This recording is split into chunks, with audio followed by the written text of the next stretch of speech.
თუ ჩემს საუბარში მეგობარო შენი თავი ამოიცანი დაავადების ფსკერზე ხარ უკვე. პირველი ეს არის უკვე შენს მომხმარებელ მეგობრებთან ან თუნდაც ეგრეთ წოდებულ პაძელნიკებთან მარტო იმიტომ მიდიხარ რომ ეგრეთ წოდებული ფაქტი გამოართვა ან მოიხმარო და ცოტა ხანში უკვე თავს არიდებ უკვე გირჩევნია მარტო წახვიდე იზოლაციაში სახლში და ტელეფონის ხოლო ან მანქანაში დაждდე ან სადღაც სკვერში დაждდე მოკლედ უკვე შენი მეგობარი გახდა სასმელიან ნარკოტიკი უკვე მომხმარებელ მეგობრებთანაც ყოფნა აღარ ქსიამონებს. მეორე მეგობარო დაგეწყო უკვე ჯანმრთელობის პრობლემები. დავიწყოთ თუნდაც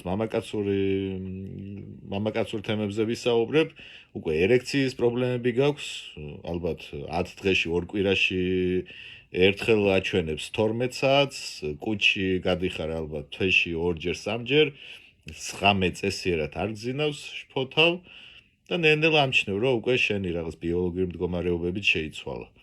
მესამე მეგობარო სახლში გაქვს ნდობა ნულზე დაყვანილი, არანაირი ფინანსური რესურსი არ გაქვს და ალბათ სახლში მაქსიმუმ რითიც შეიძლება დაგეხმარონ, გიყინონ ერთი პაჭკა სიგარეტი თუ ეწევი. სხვა უკვე არაფერში არ გენდობიან საერთოდ. და მეოთხე მეგობარო, რაც ყველაზე მთავარია, საკუთარი თავის სიყვარული და პატივისცემა დაკარგე, იმიტომ რომ თუნდაც დილით პირს როიბან, ბოლოს როდის უთხარი შენ თავს რაიმე ტკბილი სიტყვა, ალბათ დაგავიწყდა, უკვე შეურაცხყოფას საყენებ შენ თავს, შეიძლება აგინებ კიდეც.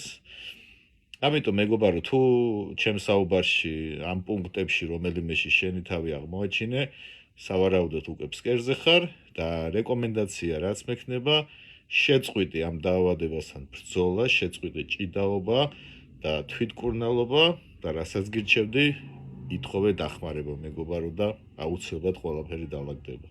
მე გისურვებ მეგობარო ჯანმრთელობას და სიმშვიდეს.